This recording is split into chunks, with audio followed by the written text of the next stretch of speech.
Hello and welcome to our channel. Are you learning English? Great! Let's learn English with a very interesting story. Don't forget to subscribe, like and comment. Let's get started. Leo was a curious 12-year-old boy who lived in a quiet village. He loved books more than anything else in the world. Every afternoon after school, he would visit the old village library. One rainy evening, while looking through the top shelf, he found a dusty, dark blue book with golden letters on the cover that read, "The door that opens to dreams." When he opened it, he saw only one sentence: "The door appears only to those who truly believe." Confused but intrigued, Leo read the sentence again. Suddenly, a strong wind blew through the window, flipping the pages quickly. A soft blue light came out of the book, and before he could understand what was happening, a glowing door appeared in the corner of the library. It was old and wooden, with strange symbols carved into it. A note on the door read, "Enter only if you're ready to change your world." Leo hesitated, but his curiosity was stronger than his fear. He turned the knob and opened the door slowly. Instead of a room, he saw a glowing forest with talking animals and shining trees. A blue bird wearing a little hat flew toward him and said, "Welcome to Wordland." Leo was shocked. "You can talk?" he asked. "Of course," said the bird, "and soon you will speak better too, in English." At that moment, a small notebook appeared in Leo's hand. The cover said, "Magic English, Level 1. The bird explained that Wordland was a magical world where Leo could learn English, and every time he learned new words, the magic door would take him further. But he had to be careful, because the wrong words could lead him into danger. In front of him, 3 glowing paths appeared with signs: Forest of Grammar, Lake of Vocabulary, and Mount Pronunciation. Leo chose the path to the Lake of Vocabulary, wanting to learn more words first. As they walked, Leo noticed that the trees had words written on their leaves like courage, hope, kindness, and friendship. The bird explained the meaning of each word, and the notebook started to glow every time Leo learned one. Suddenly, dark clouds gathered above, and the lake's water turned black. "Oh no," said the bird, "he's coming who?" Leo asked, gripping the notebook tightly. "The word thief," whispered the bird. "He steals words and leaves people lost and silent." Just then, something big and dark flew through the sky, circling above them. The wind grew stronger, and the words on the trees began to fade. "We must hurry," said the bird. "If he steals your words, you may never find your way again." Leo's heart was pounding. He had only just arrived, and already danger was near. He looked at the notebook and saw a new message: "Use your words to defend your path." "But I don't know how," Leo said. "You do," said the bird. "Just speak the truth and speak clearly." As the shadow moved closer, the ground began to shake, and the trees around them turned gray.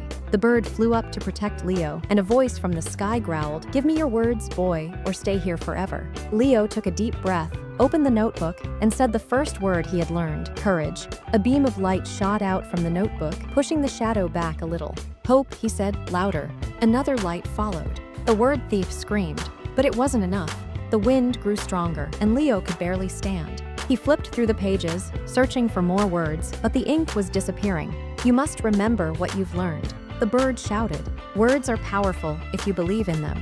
Leo closed his eyes, and suddenly, more words came to his mind: kindness, truth, believe. As he shouted each one, the notebook glowed brighter and brighter. The shadow screamed louder, but began to fade. The sky slowly cleared, and the lake returned to its glowing blue color. Leo fell to the ground, tired but safe. The bird landed beside him and said, "You did it. You used your words well." Leo smiled, feeling stronger and smarter. "What's next?" he asked. The bird pointed to a new path that had appeared, one that led through a golden field. A new sign stood at the start of the path. It read, "The Land of Conversations." Leo stood up, ready for his next challenge. But just then, he heard a soft whisper behind him, someone calling his name. Leo turned around quickly, heart beating fast. "Leo," the whisper came again, soft but clear. It wasn't the bird. It was something or someone else. From behind one of the glowing trees, a small girl stepped out. She looked about his age, wearing a cloak made of shining letters. Her eyes were filled with curiosity and a bit of fear. "Are you from the other side too?" she asked. Leo nodded slowly. "Yes, I came through the magic door in the library." The girl smiled gently. "Then we are both seekers." Before Leo could ask what that meant, the bird flew down between them. "Ah, you've met Mira," it said. "She came here yesterday. She's learning fast." Mira nodded. "I've already passed the Forest of Grammar. Now I'm on my way to the Land of Conversations. Maybe we can go together." Leo felt a strange excitement. He had never thought he'd meet someone else on this journey. "Sure," he said. Let's go. The path to the land of conversations was lined with golden flowers, and each one whispered small English phrases. Hello, how are you? Nice to meet you. What's your name? As they walked, Leo and Mira practiced speaking with each other. At first, Leo was shy, but Mira helped him. Don't worry about being perfect, she said. Just try.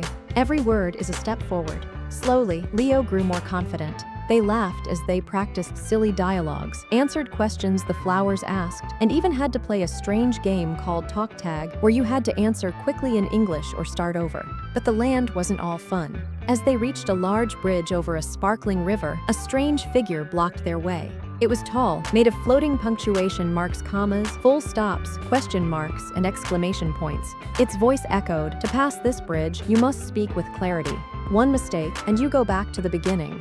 Mira stepped forward and spoke clearly. "Hello, my name is Mira. I am learning English." The figure nodded and floated aside. Now, it was Leo's turn. He hesitated, then said, "Hello, my name Leo. No, my name is Leo. I am learning English." The figure paused.